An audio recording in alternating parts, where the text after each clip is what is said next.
the fact is, in today's tech world, if you cannot reach out to a stranger, you will not survive.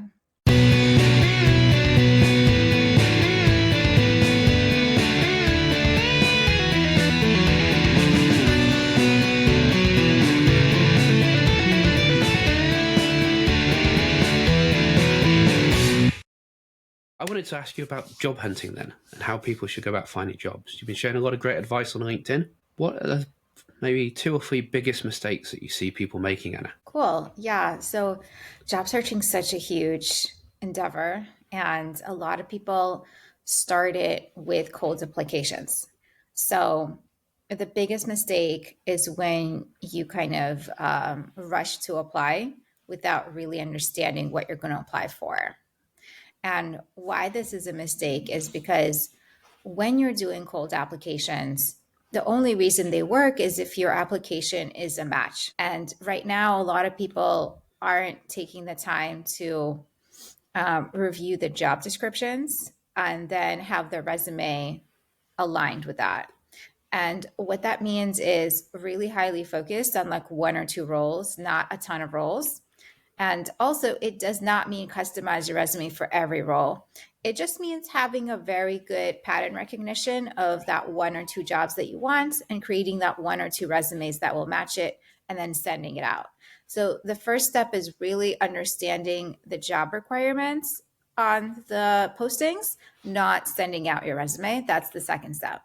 And the second biggest mistake is when they attempt networking, people go straight to pitching themselves, which means they're sending their resume, they're sending large paragraphs, they're thinking that throwing a lot of information is better. But in fact, in networking, less is more. Yeah, that makes sense. So on the first one of those, it sounds like what you mean is something that I used to do. So for example, I know years back when I was looking for, say, a C++ developer role, I would go into local job boards where all the jobs were collected together, do a search for, say, C++ and finance, the kind of role I might want to go for at the time. And I would find 10 or 15 job adverts, read the job adverts, and highlight all the commonalities. So they all mentioned C++. They all mentioned, say at the time, STL. They all mentioned options pricing, perhaps. And I'd pick out, like, okay, of the 15 jobs, 10 of them list this, 9 of them have this, only one of them mentions this. Like, so those 5 things that are most commonly noticed, those are the things that I'll make sure I highlight my experience on the CV. And then I've got that CV that I use to apply to all jobs of that sort. Is that what you mean? Yeah, exactly. So instead of relying on a chatbot like ChatGPT to customize your resume, you want to develop a high intuition for pattern recognition of what jobs are a better match for you. That does not mean that you're going to get an interview, right? So we do want to separate the fact that your qualifications are one thing and an interview is entirely different thing. And there's a lot that happens in between. The bridge is not your work experience. However, if that 1 or 2% chance that your resume does get seen, you want to have it be the best match for that opportunity. And that's where that pattern recognition comes in. If you have a high intuition of understanding the patterns, you won't worry about, does my resume look good? Does it match? Those are questions for people that have not put in the work of understanding where they're applying. Yeah, fair enough. And then networking, you're saying people are sending too much. So, for example, I might say, hey, hiring manager, I'm John. I do C++ and reel off a list of technologies and exciting bits of C++ I've used. You're suggesting more where you reach out and build a personal connection with them first? Well, it's a mix. Actually, for hiring managers, you don't need to focus so much on the personal connection because hiring managers have a very specific goal. They are literally hired into the company in order to build a team or to retain a team. So you have to understand who your target is and adapt the message to them. So if you're someone that has work experience, let's say 3+ years, reaching out to hiring managers is a very good strategy. However, if you have less than 3+ years, it might not always be your best leverage, which we can chat about after. But hiring managers have a goal, which means you can be more direct with them and focus on establishing clear guidelines on why you're qualified. So you don't have to maybe list all the technologies. You could say, I have 5+ years in C++ and finance. I see you have an open role. Are you open for a call? This triggers visibility, which means either they have a call with you or they send your resume over to the recruiter and then you get into a pipeline.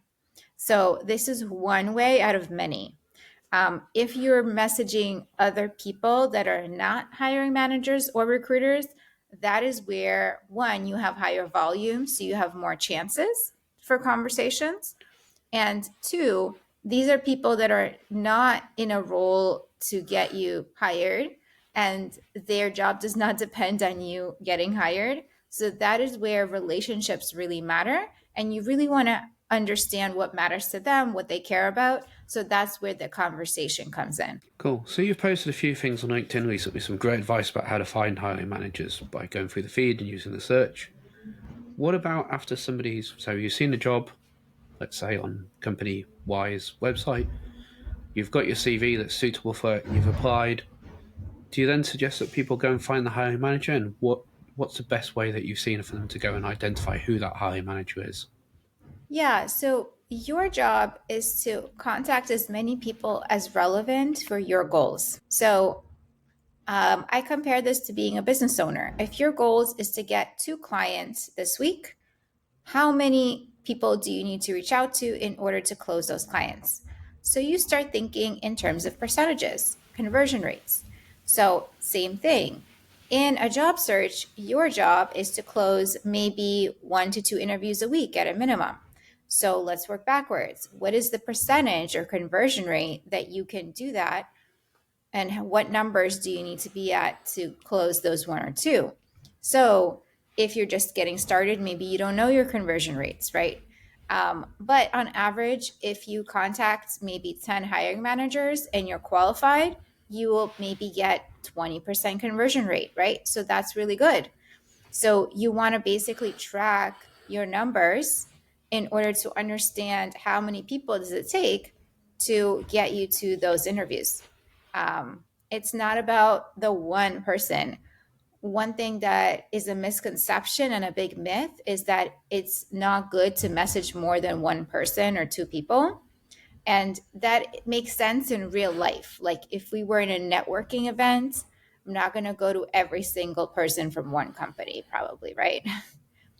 But that does not make sense online because online, we do not know um, who is the right person. So, what we're doing is prospecting, which is a sales term for just looking around and seeing who's around. Another analogy is knocking on doors. So, when you're job searching, John, you're basically knocking on doors and seeing who's around. I love that analogy, Anna, and I love that approach because in 2001 I started my first business, and like all software engineers, I was terrified of the idea of selling. And I've overcome that in various ways, but one of the things that we did was make it data driven. And after a year or so of having figured out what to do, we got to the point where we knew that every 26.3 people we spoke to about anything, we would find a customer. And Mm-hmm. that changed the game because it wasn't now I hate selling, I don't want to do a cold call, I'm going to get rejected or whatever. It was, hey, I'm going to talk to 2 more people because then I'm 10%, 9% of the way there to my next sale. I'm going to talk to another 2 people and I've moved that step forward. And you were ticking it off to get to that 26.3 person, Mm-hmm. knowing that on average it was going to be another paying customer. So you're Yeah. putting it the same way it is focus on hitting your numbers, getting through, and everything is an incremental step towards the actual goal you want. Cool. I like that approach. So when Yeah. people do that, what do you see as being the biggest bottleneck they have at the moment? Is it getting the CV accepted and getting an interview? Is it getting past a stage of an interview? Yeah. So another sort of myth is that people are rejecting you or ghosting you. And this is a very big misconception that once you start networking, you realize that this is not happening. It just like doesn't make sense. Um, People either want to talk to you or they don't. And it's not you in general. It's just like people want to talk to new people or they don't. You are just a new person. They don't know you yet. There is no rejection. They're not ghosting you. Um, a lot of times we apply our personal fear of rejection on a personal level and feel like, oh, this person really cares for some reason and doesn't want to talk to me. They have no clue you exist. This is That's a lot of buildup for zero interaction. Your only job is to create that first step in the conversation. And that is literally just saying, hi, I'm interested in chatting. Are you open to that? So if your barrier is starting that conversation, you have to understand that you're blocking yourself by feeling like people don't want to talk to you already. Maybe there's a belief people don't want to talk to me. Maybe there's a belief I'm scared of talking to people because XYZ. So there's all these different beliefs and thoughts around reaching out to strangers. The fact is, in today's tech world, if you cannot reach out to a stranger, you will not survive. So, if you want to be in tech and you want to keep making money and grow your career with other people, your whole career is based on that. So, we have to learn how to adapt and how to create new practices in our career and job search and beyond. Yeah, you made me think of the spotlight effect there. We all think that the world is looking at us and we're under the spotlight. Where, as you put it beautifully there, they don't know you exist. So they're not necessarily rejecting you. They might be busy. They might be going through their own personal trauma or challenges, or they might be too busy worrying that actually they've just been told the redundancies in their company, wondering whether or not they've still got a job. Mm-hmm. And, the application form hasn't been taken down on the company website and so on. So there are so many reasons why it might be absolutely nothing about you. And if you go from they've never heard of you and you're unknown to they didn't answer you, you're no worse off. You're really Yeah. in no worse a position, are you? But if they go from, hey, let's have a chat, Anna, you're better off, aren't you? Something's moved forward. And yeah, so Yeah, exactly. And there's so many different networking strategies. You could do anything, right? Some people literally post Calendly links to start networking with anyone who wants. Some people do targeting. Some people do consistent posting about their journey and starting conversations through comments. Some people go to real life events and start relationships with people there. So it really depends on where you can start. The whole thing is just get started somewhere. cool. On the mention of ghosting, then, I want to ask you about something that I feel I've seen. There are a number of job adverts LinkedIn keeps showing me that I look at and think, how is this company with this well known brand in this market still recruiting for this? Mm-hmm. And I look and the advert's been reposted in the last 2 or 3 days. So it's like, Mm-hmm.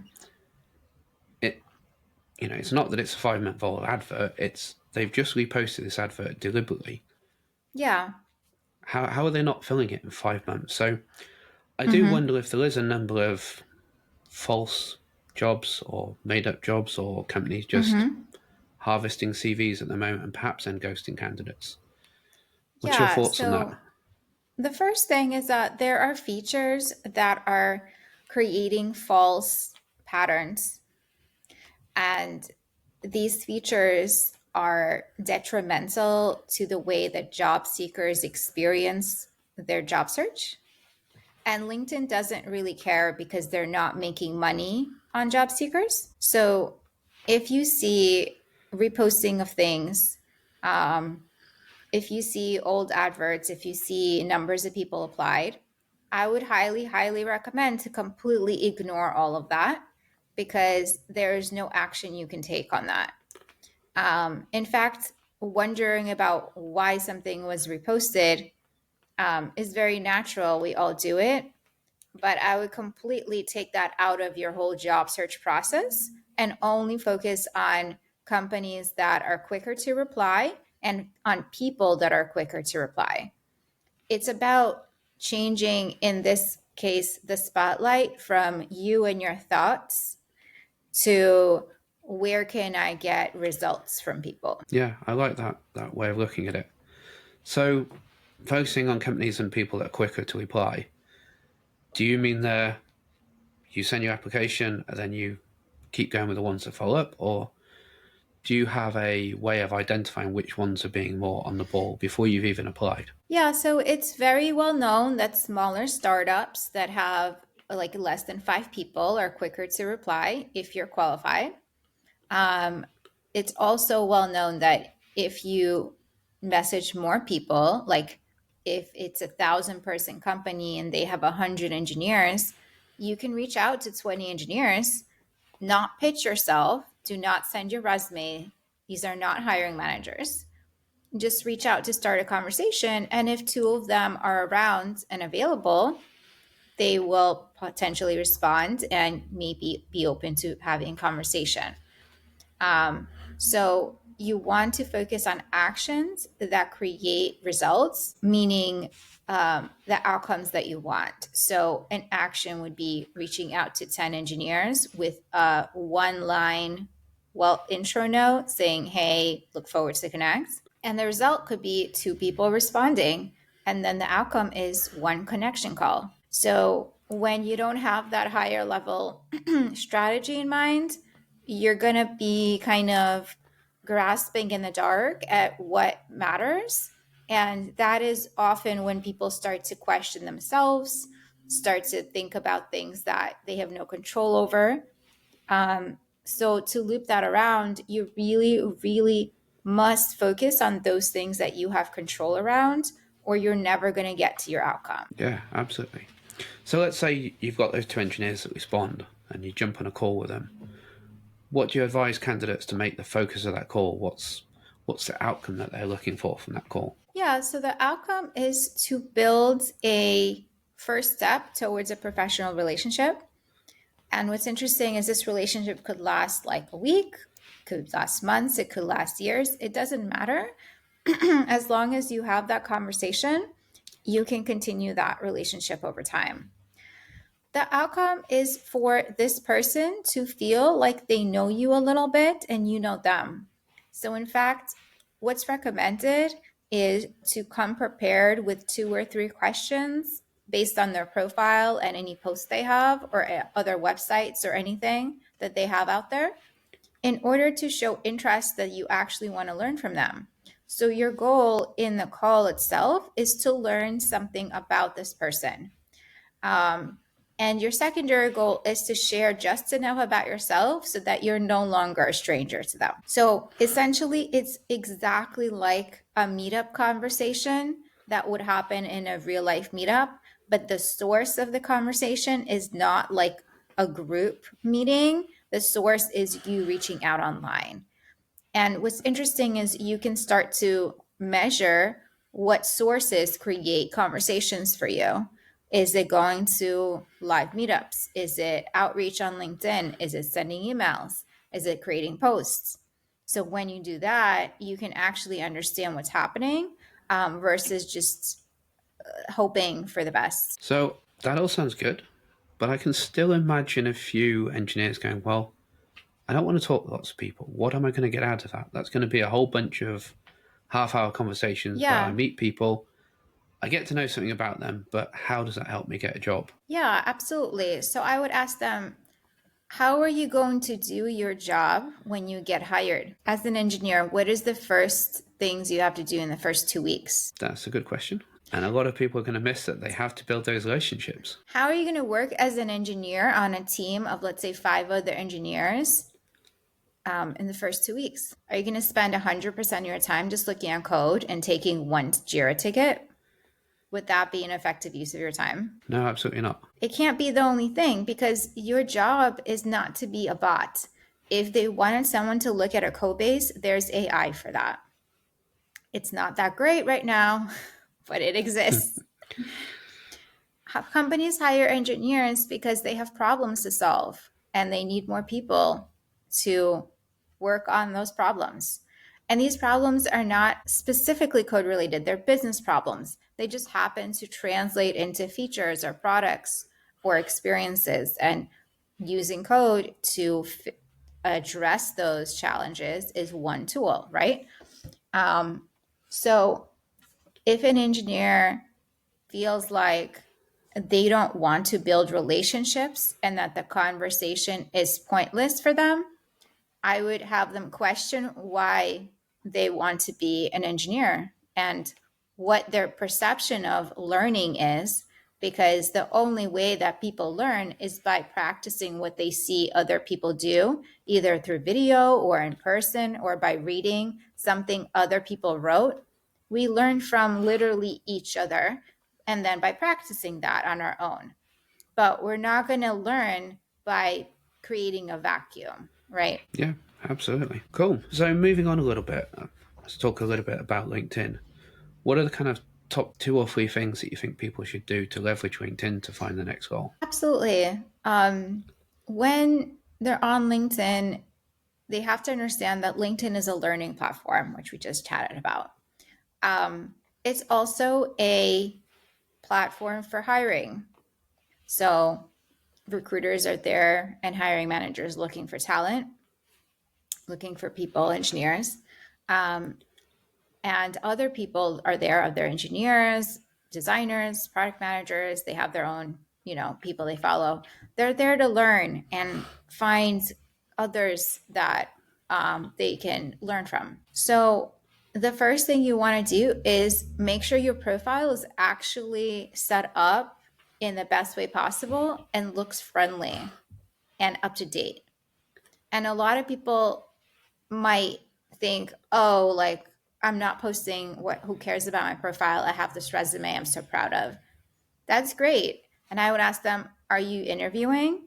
If they are and they're going through multiple interviews, honestly, I don't care. Get off LinkedIn if that matters to you. It doesn't matter.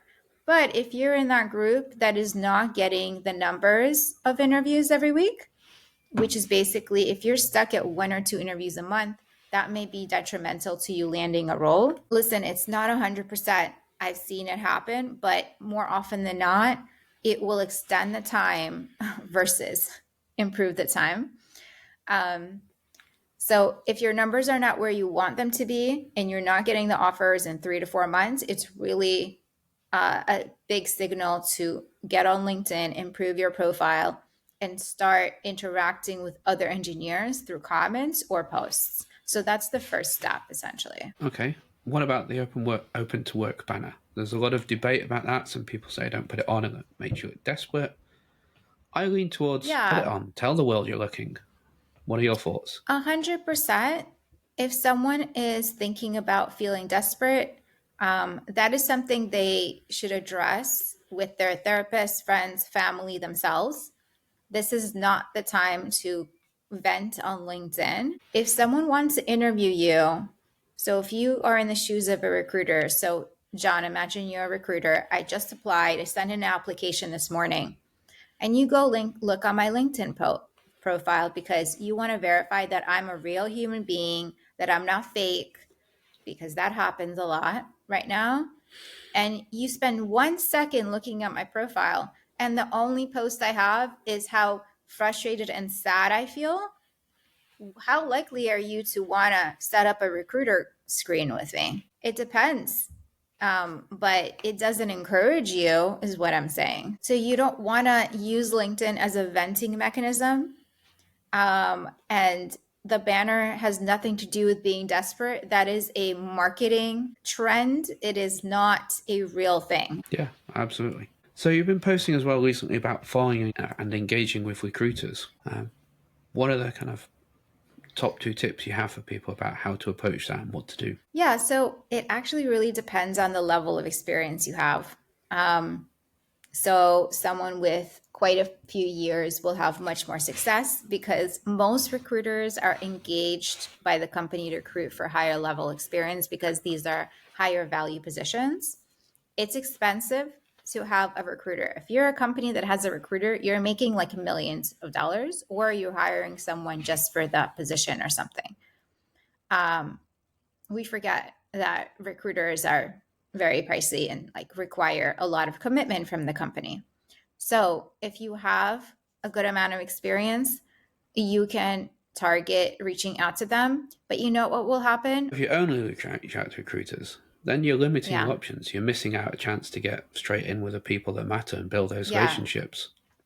Yeah. And what happens is you think you're networking, but you're not networking. So if you're 3 years plus, you may have some success with this, but your response rate will probably be 10% or less. If you're 3 years or under, your response rate may be 1% with recruiters. If you're 5 plus years, your response rate will maybe be 10 to 20%. It really depends on your situation. So, what I'm saying is, we don't want to put all our eggs in the recruiter basket. And even though they are a good direct lead, there's many more indirect ways that can get you in front of a recruiter instead of going directly to them. Cool. So we've talked about recruiters, and what about job boards? What is your advice to people on job boards? Should they use them or avoid them? So I wouldn't discount them completely. Surprisingly, LinkedIn's job board is getting a little bit better. I've been observing it every day for 3 years. So it's been a little better for the last 3 years, which is hopeful. And I've seen that the purpose of the job boards is to give you companies to target. But again, if you're on job boards every day, your eyes will glaze over and you will just stop reading anything. So if you do use job boards, which we often do, I would suggest to limit your use to 1 to 2 days and to do your applications in a batch and not daily.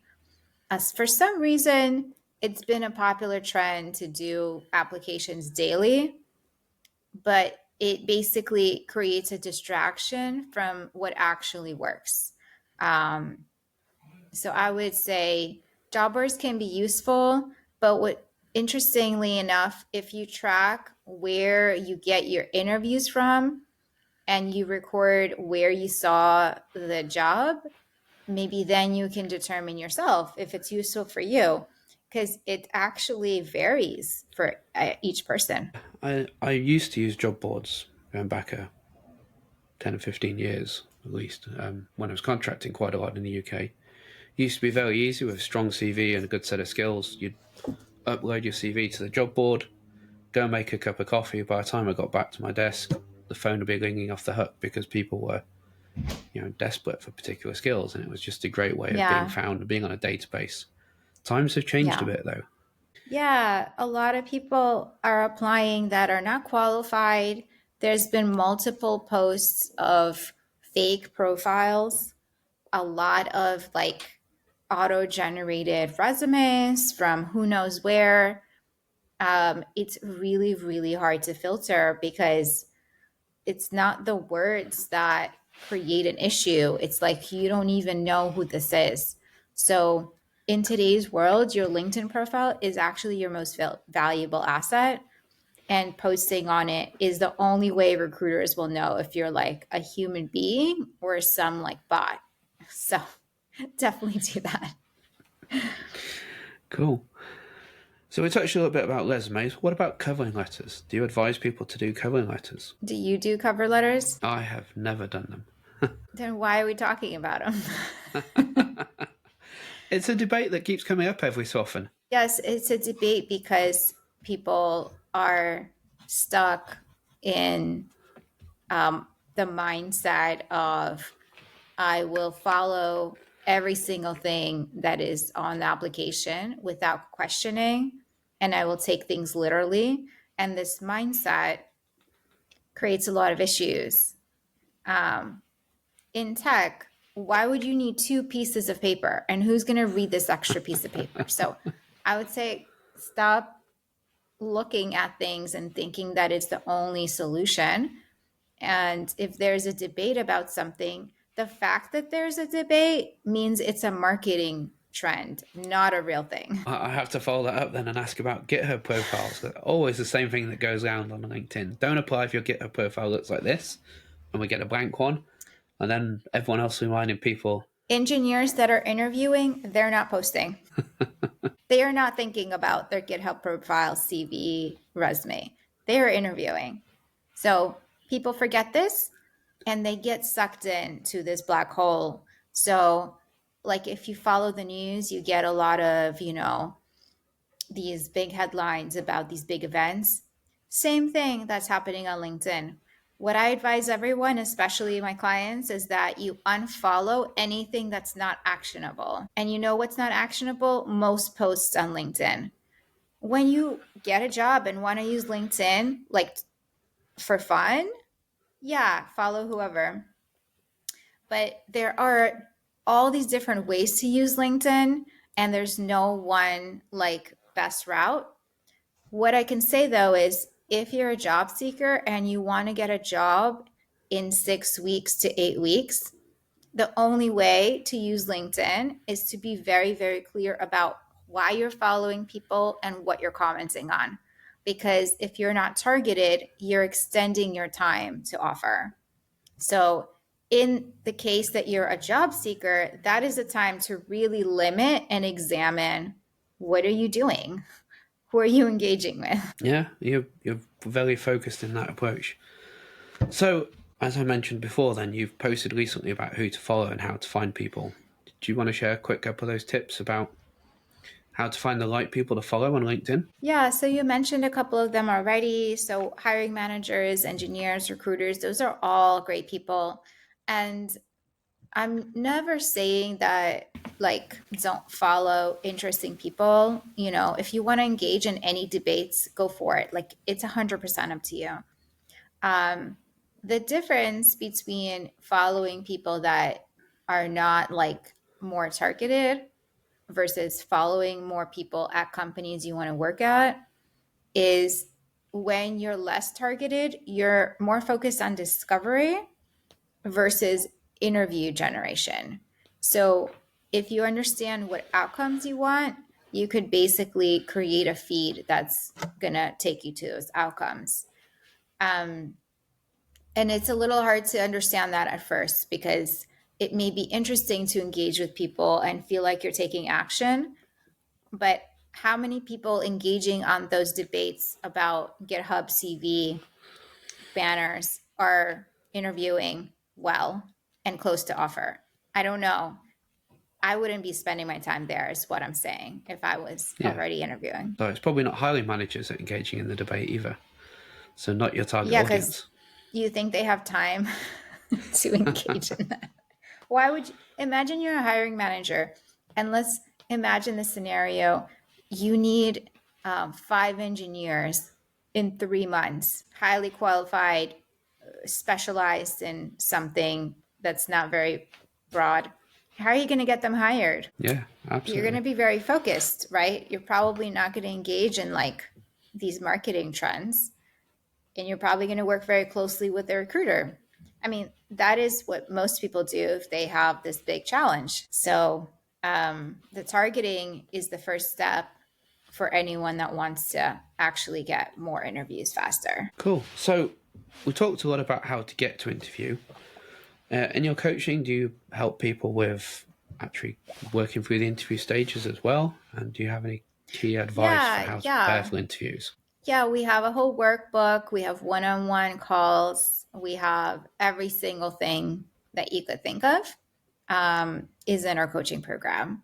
And that means we take you from whatever level of interviewer you are. Some people start somewhere between 60 and 80%, and we take you to 100%. And what that means is you know exactly what you're going to say, who to say it with, and how to follow up. And you know exactly what people are going to ask you. And if you don't, you can make it up on the spot because you've already thought about the best case and worst case scenarios. Cool. So you're covering kind of all the technical interview, system design, and behavioral interview as well. Yep, absolutely. So Cool. the program I run, Code Career Mastery, I co-founded it with Nate Hobie, who's a software engineer at Amazon, and we created it specifically because there's a really complicated process of leveling up your career in tech and finding your next job. We created a process to bridge the gap to shorten time to offer. And what that means is instead of spending weeks or months figuring out how to get interviews, we give you a system. Instead of spending weeks or months how to prep for those, we give you a system. And on top of that, there's customizations and optimization based on your level of experience, your targets, your specialty. So we work with every single engineer to make sure that they know how to move forward and then help them track that every single week.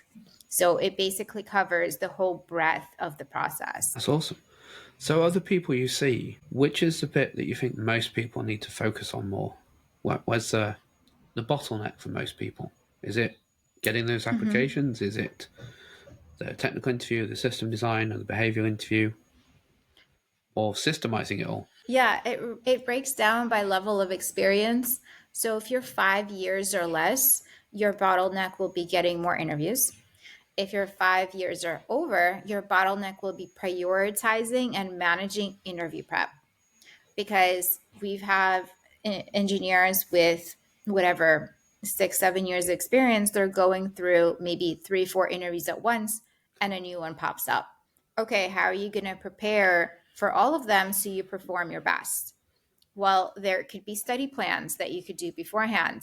They could be prioritization throughout the week based on what interviews you have coming up, right? There could be a clear guide on how to address behavioral questions and then use it every time. So a lot of people treat every single interview as this unique snowflake. It's not a unique snowflake. Maybe 20% of it is unique, but it's a structured approach to getting to know you and your skills. So there's study plans and answers to behavioral questions that can be prepared beforehand, and we help them figure that out. But the biggest bottleneck overall for anyone is understanding what stage you're at and what to do in that stage. So if you're not getting like 1 to 2 interviews a week, the stages get more interviews. If you're getting more than that every week, the stages how to structure your time so you do well in multiple interviews, or how do you maybe vet the best opportunities and exit out of interview loops. So both of those work. Cool. Is there anything else that you would like to share that would be really useful for people who are looking for the next goal? Yeah, so thank you so much for your questions. I really appreciate that. The last thing I want to share is um, if you're not measuring your job search beyond the numbers of applications, you're losing out. What you're losing out on is information on how to get interviews and how to pass them better. The job search is not a magical process, and none of us should be guessing what's happening. And some clients come to me, for example, they're in the interview prep stage and they say, I have no idea what they're going to ask me. The only reason they say that is they didn't take the time to really read the things and process them in the job description and things like that. So, nothing about the job search is magical or new. It's been around for 20 years, especially in tech. In the last like 5, it's been systematized really well. We can predict like 99% of what's going to happen in interviews. And on top of that, the magic word fang or mang, those interviews are detailed to the bullet, to the minute. You're not going to be surprised. So either you take the time to prepare or you pretend like you're surprised. And this is hard work. This requires a lot of commitment. And that makes sense because they're going to pay you salary. So imagine you're a consultant and you're pitching $100,000 contract. Are they just going to give it to you because you have like a nice like sweater on and you look good that day and you, I don't know, are funny? I don't know. That would be a little hard to tell. They probably will have to still understand your work experience and previous work and skills and like you, right? So it's not often that you get a job or a contract just because you're a nice person. You have to have both. So that's the process. So understand the commitment that comes along with that and structure your time so you can meet it essentially. Cool. Thank you, Anna. I love your approach of systemizing it all. I think very thought out. And thinking of it, as you say, as a consultancy and a sales process, you're doing your Yeah. prospecting, you're taking people through, you'll find out what the bottlenecks in your process are, then you're working through and improving each step of your funnel. I think Yeah, that's a yeah, very different exactly. way for most people to think Yeah. about it. Every employee is a one person business. Like, you have to advocate for yourself. You're your own agent, Yeah, unless you get an absolutely. agent or a coach. On that note, where do people find you? How do they get in touch? Yeah, so I'm pretty active on LinkedIn. Our website is codecareermastery.com.